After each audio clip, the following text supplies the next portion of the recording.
بسم اللہ الرحمن الرحیم۔ شروع کرتا ہوں اللہ کے پاک نام سے جو بہت بڑا مہربان نہایت رحم والا۔ دوستوں، بہنوں، بھائیوں، بزرگوں، السلام علیکم۔ سلطان صلاح الدین ایوبی کی سلسلہ وار قسط نمبر 62 میں آج ہم بیان کر رہے ہیں عیسائی اور مسلم ریاستوں کی مشترکہ اجلاس۔ ان کو ہم نے 2 حصوں میں تقسیم کیا۔ آج اس کا پہلا حصہ ہم آپ کے سامنے پیش کر رہے ہیں۔ تو دوستو، سالار ایرش کی ارشد کردہ شیخ الجبال کی خفیہ پناہگاہ کی طرف بہت زیادہ پیچیدہ اور پراسرار تو نہیں تھی، لیکن پھر بھی وہاں کئی زمین دوز تہہ خانے تھے جن میں شراب کا بہت بڑا ذخیرہ موجود تھا۔ کئی کمروں میں ترتوسا اور اس کے گردنواں سے اغوا کر کے لائی جانے والی مسلم دوشیزیں قید تھی۔ اس کے علاوہ زیر زمین ایک طویل سرنگ تھی جو ترتوسا کو طرابلس سے ملاتی تھی۔ فراکس کے سالار ایرس اسی سرنگ کے ذریعے طرابلس جایا کرتا تھا۔ صلاح الدین ایوبی نے فوری طور پر اپنے سپاہیوں کو حکم دیا کہ وہ دور تک مضبوط پتھر رکھ کر اس سرنگ کو بند کر دیں۔ پھر والی مصر صلاح الدین ایوبی ان مظلوم مسلم دوشیزاؤں کی طرف متوجہ ہوا جو خوف، رسوائی اور شدت غم سے نڈال ہوا کر۔ صلاح الدین ایوبی نے ایک لمحہ ضائع کیے بغیر ان تمام لڑکیوں کو اپنے سپاہیوں کی نگرانی میں ان کے گھروں تک پہنچا دیا۔ اس دوران میں فرینکس کا سالار ایرس کئی بار صلاح الدین ایوبی سے ملنے کی خواہش کا اظہار کر چکا تھا، مگر والی مصر صلاح الدین ایوبی نے اس کی التجا کو ایک فقیر کی صدا کے برابر بھی حیثیت نہ دی تھی۔ صلاح الدین ایوبی نے اس قدر تیز رفتاری سے شہر کے انتظامی امور کو تکمیل تک پہنچایا تھا کہ اب ترتوسا پر اس کا قبضہ مستحکم بھی ہو گیا تھا اور محفوظ بھی۔ اس کے ساتھ ہی والی مصر نے نئی مکانی جنگ کے سارے دفاعی انتظامات بھی مکمل کر لیے تھے۔ اب وہ صلیبیوں کے علاقے میں رہ کر بھی ان کے خلاف ایک بھرپور جنگ لڑ سکتا تھا۔ پھر جیسے ہی ترتوسا کے انتظامی امور مکمل ہوئے، صلاح الدین ایوبی کو اطلاع دی گئی کہ شاہ ارمینیا کا سفیر ملاقات کا خواہش مند ہے۔ یہ اطلاع پا کر صلاح الدین ایوبی کو بہت حیرت ہوئی، پھر اس کے ہونٹوں پر ہلکا سا تبسم ابھر آیا۔ انہوں نے اپنے خادم خاص کو حکم دیا کہ شاہ ارمینیا کے سفیر کو اس کمرے میں بٹھایا جائے جہاں کچھ دن پہلے فرینکس کا سالار ایرس رہا کرتا تھا۔ صلاح الدین ایوبی کی خاص عادت تھی کہ یا تو وہ ملنے سے انکار کیا کرتا تھا، یا اگر کسی مہمان کو وہ دیکھ لیتا اور اس سے ملاقات کا وعدہ کر لیتا تھا تو آنے والے کو ایک لمحے کا انتظار کی بھی زحمت نہیں دیتا تھا۔ مگر والی مصر صلاح الدین ایوبی نے اپنی عادت کے خلاف کئی گھنٹے تک شاہ ارمینیا کے سفیر کو انتظار کرایا۔ جب وہ کمرے میں داخل ہوئے تو عیسائی سفیر بڑی بے چینی کے عالم میں ٹہر رہا تھا اور ان کے چہرے سے ناگواری کا رنگ نمایاں تھا۔ صلاح الدین ایوبی کے دیکھتے ہی شاہ ارمینیا کے قاصد نے شکایت امیز لہجے میں کہا، والی مصر کی یہ بات زیب نہیں دیتی کہ وہ اپنے مہمان کو اتنا انتظار کروائے۔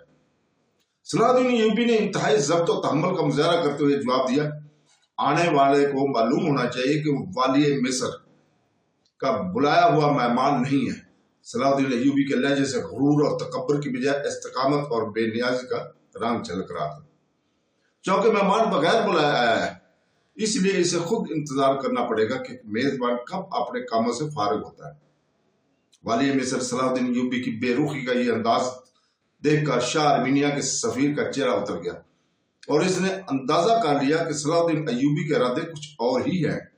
پھر بھی اس نے اپنے ہونٹوں پر ایک جبری اور عیار مسکراہٹ سجاتے ہوئے کہا، شاہ ارمینیا اوپن نے والی مصر کی صحت اور سلامتی کے لیے نیک خواہشات کا پیغام بھیجا ہے۔ جواباً صلاح الدین ایوبی نے بھی مسکراتے ہوئے کہا، میں بھی دعا گو ہوں کہ حق تعالیٰ انہیں بھی ہدایت کے ساتھ صحت عطا کرے تاکہ وہ اپنی رعایا کے حقوق کی نگہبانی کر سکیں۔ صلاح الدین ایوبی کا جواب بہت معنی خیز تھا جسے ارمینیا کا سفیر سمجھنے سے قاصر رہا۔ پھر فوراً ہی اپنی آمد کا مقصد بیان کرنے لگا۔ شاہ ہوپن کی دلی خواہش ہے کہ ارمینیا اور مصر کے درمیان ایک طویل المیعاد صلح کا معاہدہ ہو جائے تاکہ دونوں ممالک ترقی کی راہ پر گامزن ہو سکے۔ अभी अर्मीनिया के सफीर की बात मुकम्मल नहीं हुई थी कि सलाहुद्दीन अय्यूबी ने इसे टोक दिया। मिस्र और अर्मीनिया के दरमियान ना कोई जंगी फजा है और ना कोई तनाजा। फिर सुलह का मायदा क्या मायने रखता है? सलाहुद्दीन अय्यूबी ने मुख्तसर तरीन अल्फाज में एक दलील देकर अर्मीनिया सफीर को लाजवाब कर दिया था। शाह रोपन का नुमाइंदा कुछ देर तक खामोश बैठा रहा, बिलाखिर इसे दिल की बात कहनी ही पड़ी। दरअसल शाह अर्मीनिया तरतोसा पर इस्लामी फौज के कब्जे से परेशान हो गया। ईसाई सफीर की बात सुनकर सलाहुद्दीन अय्यूबी के चेहरे पर शदीद नागवारी का रंग उभर आया। शाह अर्मीनिया को सिर्फ इतना याद है कि इस्लामी फौज ने तरतोसा पर कब्जा कर लिया है। इन्हें यह खबर नहीं कि मैं अपने आप को हलाकत में डालकर समुंदर का सीना चीरता हुआ यहां तक क्यों आया हूं। यकायक वाली मिस्र का लहजा इंतहाई तलख हो गया था। ये मेरा और शाह रेमंड का बराह रास्त मामला है। जब तक यरूशलेम अपने जारहाना रवैये में और तौहीन अमेज सलूक पर वायदा अल्फाज में माफी नहीं मांगेगा, इस वक्त तक किसी ईसाई रियासत से सुलह के मौजू पर गुफ्तो शनीद तक नहीं हो सकती। ये कहते हुए सलाहुद्दीन अय्यूबी अपनी जगह से खड़े हो गए। वाली मिस्र सलाहुद्दीन अय्यूबी का दो टोक जवाब सुनकर अर्मीनिया सफीर भी खड़ा हो गया, जिसके चेहरे से शिद्दत परेशानी का इज़हार हो रहा था। शाह अर्मीनिया की ख्वाहिश भी है कि सलार एरस को फौरी तौर पर रहा कर दिया जाए। इसके बदले में अर्मीनिया की हुकूमत फदिये की मुंह मांगी रकम देने को तैयार है। शाह रोपन की फरागदाना पेशकश सुनकर सलाहुद्दीन अय्यूबी के होठों पर बेसाख्ता तबस्सुम उभर आया। फिर उन्होंने एक एक लफ्ज पर जोर देते हुए कहा, अभी मैंने सलार एरस की फरोख्त का फैसला नहीं किया है। जब नीलामगाह सजाई जाएगी तो शाह अर्मीनिया, शाह यरूशलेम और जितने भी ईसाई रियासतें हैं और उनके शहनशाह हैं, वो सब मिलकर इसकी बोली लगा सकते हैं। ये कहकर वाली मिस्र तेजी के साथ कमरे से निकल गया। अपनी नाकामी पर अर्मीनिया के सफीर का सुर्ख और सफेद चेहरा धुआं होकर रह गया। शाह रोपन के कासिद के जाने के बाद तराबलस का सफीर तरतोसा पहुंचा। इसने भी अपने हुक्मरान एडम की तरफ से सलाहुद्दीन अय्यूबी को सुलह के वायदे के लिए सलार अर्ज की लड़ाई के लिए बहुत बड़ी रकम की पेशकश की थी। सलाहुद्दीन अय्यूबी ने अर्मीनिया सफीर की तरह तराबलस के सफीर को भी सख्त लहजे में वही जवाब दिया, जब मैं सलार अर्ज को बेचूंगा तो हाकिम तराबलस को भी इतला कर दी जाएगी। फिर जब ये दोनों ईसाई सफीर जिल्लत अमेज नाकामी के बाद अपनी अपनी रियासतों को वापस पहुंचे तो एशियाई कोचक के सलीबी ममलकतों में एक हंगामा सा बर्पा हो गया। शाह यरूशलेम रेमंड अपने सर के बाल नोच रहा था और फ्रैंकिस के सलार एरस का नाम लेकर मुगलकात बक रहा था, क्योंकि इसके जोर देने पर सुलहनामे के टुकड़े करके मिस्र भेजे गए थे और अपनी इसी तौहीन का इंतकाम लेने के लिए सलाहुद्दीन अय्यूबी ने तरतोसा पर कब्जा किया था। फ्रैंकिस की शिकस्त, फाश और एरस की गिरफ्तारी पर शुरू में तो रेमंड ने जश्न कैफ और निशात मनाया था कि ये जहरीला कांटा हमेशा के लिए इसके रास्ते से दूर हो गया है। मगर जब सलाहुद्दीन अय्यूबी ने नई सुलह की ये शर्त रखी कि रेमंड अपने तर्ज अमल पर खुले अल्फाज में माफी मांगे, तो वो पागल सा हो गया। फिर रेमंड इसी बदहवासी के आलम में शहनशाह बाल्डोन चहारम के कमरे में पहुंचे, जहां खानदानी शाही के दीगर अफराद भी जमा थे। जब रेमंड ने शहनशाह बोल्डन के सामने सलाहुद्दीन अय्यूबी की शर्त पेश की तो बाल्डोन और शाही खानदान के तमाम अफराद ने बेहक वक्त जबान होकर कहा, चाहे तुम्हें 1000 बार सलाहुद्दीन अय्यूबी से माफी मांगनी पड़े, मगर सलार एरस की रहाई बहुत जरूरी है। वो और तमाम सलीबी फदाइन हमारे सबसे कीमती सरमाया है। एक बार फिर रेमंड को शाही खानदान के सामने जलील ख्वार होना पड़ा। अगर इसमें जरा भी गैरत होती तो वो इस्तीफा देकर यरूशलेम से चला जाता, लेकिन रेमंड इंतहाई दर्जे का बेहया इंसान था। इक़्तिदार से चिमटे रहने की ख्वाहिश ने इसे सलाहुद्दीन अय्यूबी से माफी मांगने पर मजबूर कर दिया। सफारती मुहिम जोई एक बार फिर बुरी तरह नाकाम हो चुकी थी। इसका दोबारा आगाज किया गया। अब की मर्तबा आर्मीनिया और तराबलस के कासदों के साथ यरूशलेम का सफीर भी तरतोसा पहुंचा। फिर तवील मुज़ाकरात के बाद सलाहुद्दीन अय्यूबी के दरमियान ये तय पा गई कि तमाम ईसाई रियासतें मिलकर सलार एरस के फदिये और ताइवान जंग के तौर पर 30 लाख दिनार अदा करेंगे। तमाम ईसाई सफीरों ने सलाहुद्दीन अय्यूबी के मुतालबत मान लिए और फिर तय पाया कि समसात के मुकाम पर आर्मीनिया, त्राबलस, अल जजीरा, मौसल, हलब और यरूशलेम के हुक्मरान जमा होंगे। इसके बाद एक नया सुलहनामा तैयार किया जाएगा। ये सलाहुद्दीन अय्यूबी की बहुत बड़ी फतह थी। ईसाई सफीर तोसा से वापस जाकर इस खुसूसी इजलास की तैयारी कर रहे थे और दूसरी तरफ सलाहुद्दीन अय्यूबी के हुक्म पर सलार एरस को काद खाने से निकालकर तोसा के गली कुचों में फराया जा रहा था। बड़ा ही रसवाकुन और इबरतनाक मंजर था। सलार एरस का मुंह काला करके इसे एक खच्चर पर बिठा दिया गया था। वाली मिस्र के नकीब तोसा के हर मुसलमान घर के सामने ऐलान करते फिर रहे थे, लोगों आओ, सलार एरस से अपनी जिल्लत और रसवाई का इंतकाम ले लो। नकीबों की सदाएं सुनकर तोसा की मुसलमान औरतें, मर्द, बूढ़े और बच्चे अपने अपने घरों से निकल आए थे। सलार एरस अपने स्याह चेहरे के साथ सर झुकाए हुए खच्चर की पुश्त पर सवार था। अगर तोसा के मुसलमानों का बस चलता तो वो अपने इज्जत और आबरू के कातिल को इस तरह बोटियां कर देते जैसे गिद्ध, चील और कोई किसी मरता जानवर का गोश्त नोच नोच के खाते। लेकिन सलाहुद्दीन अय्यूबी का हुक्म था कि सलार एरस के जिस्म को कोई गजंद न पहुंचे। वैसे तोसा के मुसलमान जिस तरह चाहें इस सफेद फाम दरिंदे को जलील और रसवा करें। नतीजन तमाम औरतों, बूढ़ों और बच्चों ने जी भरकर सलार एरस के जिस्म पर थूका और बार बार इसके काले चेहरे पर जूते मारे। सलार एरस हज़ियानी अंदाज में चीख रहा था, सलाहुद्दीन, तुझ पर मुकद्दस बाप और बेटा मिलकर अपना कहर नाज़िल करेंगे। अगर तू मर्द है तो मुझे शमशीर के एक वार में कत्ल क्यों नहीं खा देता? मेरे साथ ये कैसा खेल खेल रहा है? जैसे ही सलार एरस की बात मुकम्मल हुई, सुल्तान सलाहुद्दीन अय्यूबी के एक सिपाही ने सलीबी फतेहन के कैद के मुंह पर जोरदार थप्पड़ मारा, जिसके नतीजे में सलार एरस खच्चर की पुष्ट से नीचे गिर पड़ा। फिर फौरन ही कुछ सिपाहियों ने इसे पकड़कर दोबारा खच्चर पर बिठाया।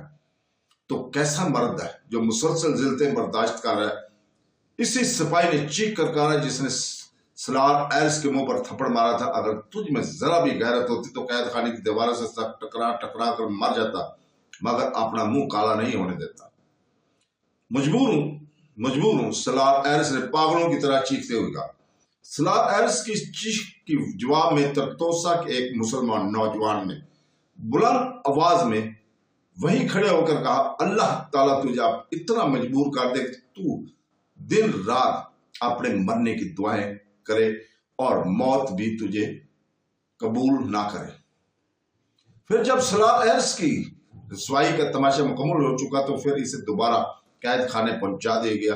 अब सलाहुद्दीन अय्यूबी के हुक्म पर सलार एरस के जिस्म की तमाम हड्डियां तोड़ी जा रही थी और इसके चीखों से फ्रांकिस के गाह के दरो दीवार गूंज रहे थे।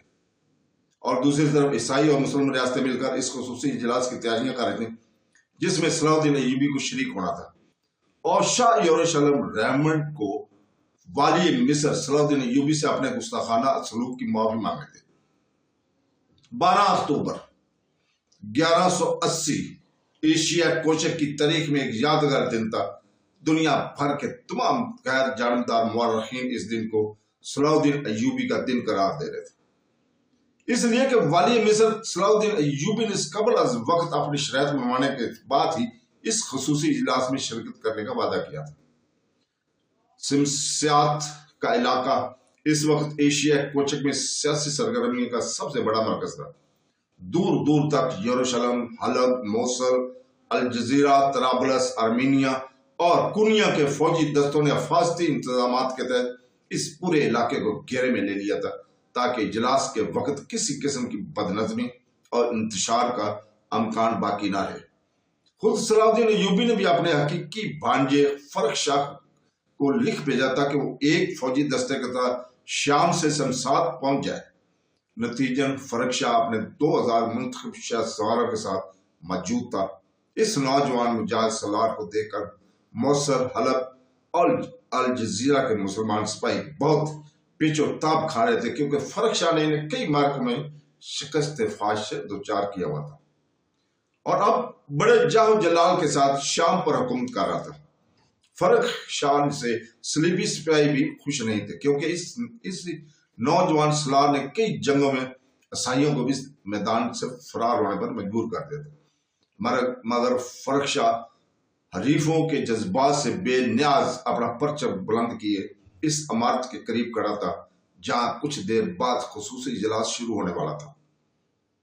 کونیا کا سلطان، طرابلس کا حاکم ایڈم، موصل کا حکمران عزر الدین مسعود اور شاہ ارمینیا سے ساتھ پہنچ کر اس خوبصورت عمارت میں داخل ہو چکے تھے، جسے آج بطور خاص بالکل نئے انداز سے سجایا گیا تھا۔ جب یہ تمام عیسائی مسلمان حاکم عمارت کے قریب پہنچے تو تمام سپاہیوں نے مل کر انتہائی پرجوش انداز میں نعرے لگائے تھے، مگر جب والی شام فرق شاہ یہاں پہنچا تھا تو کسی نعرے کی صدا بلند نہیں ہوئی تھی۔ یہ منظر دیکھ کر فرق شاہ کو شدید صدمہ پہنچا کہ اسلامی ریاستوں کے سپاہی صلیبی فوجیوں کے ساتھ کھڑے تھے اور عیسائی حکمرانوں کی سلامتی کے لیے زندہ باد کے نعرے لگا رہے تھے۔ کچھ دیر تک فرق شاہ اپنے گھوڑے کی پشت پر سوار یہ تکلیف دہ منظر دیکھتا رہا، پھر اس نے پوری طاقت سے اللہ اکبر کا نعرہ بلند کیا۔ اپنے سالار کے نعرے کے جواب میں شام کے 2000 سپاہیوں نے بھی اپنے اللہ کی کبرائی بیان کی۔ صلیبی تو نعرہ تکبیر سے ہمیشہ خوفزدہ رہتے ہیں، کیونکہ عیسائی جنگی ماہرین کی رائے کے مطابق یہ نعرہ سن کر تو مردہ مسلمان سپاہی بھی دوبارہ جی اٹھتے تھے، مگر سب سے زیادہ افسوس کا مقام یہ تھا کہ موصل، حلب، الجزیرہ اور کونیا کے مسلمان سپاہی بھی فرق شاہ اور شاہی شہ سواروں کا یہ نعرہ سن کر خوش نہیں ہوئے تھے۔ شاید اس کی وجہ یہ ہو کہ تمام اسلامی ریاستوں کے حکمرانوں نے صلاح الدین ایوبی سے شکست کھائی تھی، جو ابھی تک اجلاس میں شرکت کرنے کے لیے سمسات نہیں پہنچے تھے۔ پھر وہ مرد مجاہد آیا، بڑی شان سے آیا۔ صلاح الدین ایوبی کے چہرے سے غرور، تکبر کی بجائے غیر معمولی سنجیدگی، تحمل اور وقار جھلک رہا تھا۔ والی مصر صلاح الدین ایوبی کے ہمراہ اس کا چھوٹا بھائی ملک عادل اور 1000 کے قریب جان باز سپاہی تھے۔ جیسے ہی صلاح الدین ایوبی کا گھوڑا نمودار ہوا، فرق شاہ اور شامی سپاہیوں نے دوبارہ نعرہ تکبیر بلند کیا۔ مصری سپاہیوں نے بھی شامیوں کی تقلید کی اور کچھ دیر تک سمسات کی فضا اللہ اکبر کے نعروں سے گونجتی رہی۔ یہ آوازیں اس قدر تیز تھی کہ عمارت کے اندر موجود عیسائی اور مسلمان حکمرانوں کو بھی اندازہ ہو گیا کہ صلاح الدین ایوبی آ پہنچا ہے۔ پھر جیسے والی مصر گھوڑے سے اترا، ملک عادل، فرق شاہ اور دیگر جان بازوں نے اسے اپنے ڈر میں لے لیا۔ پھر جب صلاح الدین ایوبی اس طویل اور عریض ہال کے دروازے میں داخل ہوا تو اجلاس میں شریک ہونے والے تمام حکمران احتراماً اپنی اپنی نشستوں سے کھڑے ہو گئے۔ اگرچہ احترام کا یہ مظاہرہ سراسر رسمی اور جبری تھا، لیکن ایسا کرنے پر وہ سب کے سب مجبور تھے، کیونکہ یہ خصوصی اجلاس والی مصر صلاح الدین ایوبی کی شرائط پر منعقد ہو رہا تھا۔ صلاح الدین ایوبی نے خوش دلی کے ساتھ اجلاس کی شرکت سے فردن مصافحہ کیا۔ جب انہوں نے والی موصل کی طرف ہاتھ بڑھایا تو عزر الدین نے بڑی ناگواری کے ساتھ اپنے ہاتھ کو حرکت دی۔ اسے ایک غلام زادے سے مصافحہ کرتے ہوئے شدت ذلت کا احساس ہو رہا تھا، مگر یہ کیسی عجیب و غریب گردش وقت تھی کہ والی موصل یہ ذلت گوارا کرنے پر مجبور تھا۔ صلاح الدین ایوبی نے عزر الدین مسعود کے چہرے سے اس کی دلی کیفیت کا اندازہ کر لیا تھا، پھر بھی والی مصر صلاح الدین ایوبی نے اعلیٰ ظرفی کا مظاہرہ کرتے ہوئے بآواز بلند کہا، میں اب بھی آپ کا احترام کرتا ہوں، اس لیے کہ آپ میرے محسن کے بھتیجے ہیں۔ تو دوستوں، اس کے ساتھ ہی آج ہم اجازت چاہتے ہیں، کل انشاءاللہ تعالی اس کا دوسرا حصہ پیش خدمت کریں گے۔ کل تک کے لیے اجازت، اللہ حافظ۔